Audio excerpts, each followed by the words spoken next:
నమస్కారం. నేను డాక్టర్ శిరీష, శ్రీవారి హాస్పిటల్, ఆత్మకూరు. మాన్సూన్స్ రెయినీ సీజన్లో చాలామందికి ఆయాసంగా పేషెంట్స్ ఎక్కువ, ఆస్తమా, సిఓపిడి ఉన్న వాళ్ళు ఎక్కువ అయిపోయి వస్తూ ఉంటారు. సో ఇవి కంట్రోల్లో ఉండాలంటే ఏం జాగ్రత్తలు తీసుకోవాలో ఇప్పుడు చూద్దాం.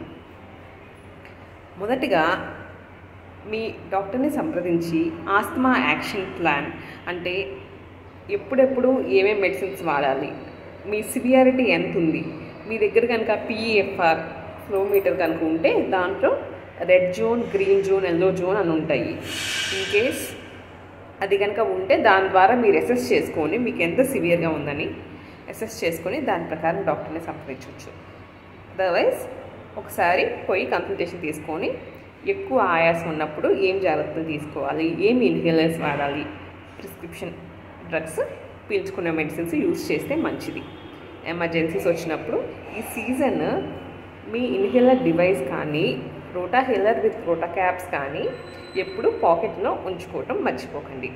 ఇంకా మీ హౌస్ అంతా ఎక్కువ ఫంగస్, మోన్స్ అవన్నీ ఎక్కువ ఉంటాయి కాబట్టి ఈ సీజన్ హౌస్ అంతా కొంచెము కర్టన్స్ కానీ తర్వాత వాష్రూమ్స్ ఎక్కడైతే ఫంగస్ ఎక్కువ గ్రో అవుతూ ఉంటుందో ఆ ఏరియాస్ అన్నీ బాగా క్లీన్గా ఉంచుకోవాలి.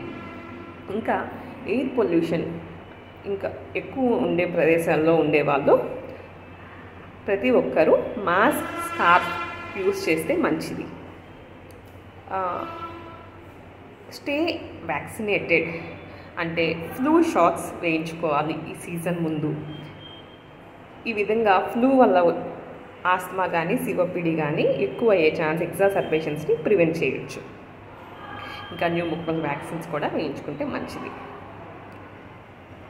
ఎక్కడైతే ఎయిర్ పొల్యూషన్ ఇవి ఎక్కువ ఉన్నాయో ఆ ఏరియా సిటీస్లో ముఖ్యంగా ఇంట్లో కూడా ప్యూరిఫైయర్స్, ఎయిర్ ప్యూరిఫైయర్స్ యూజ్ చేయొచ్చు.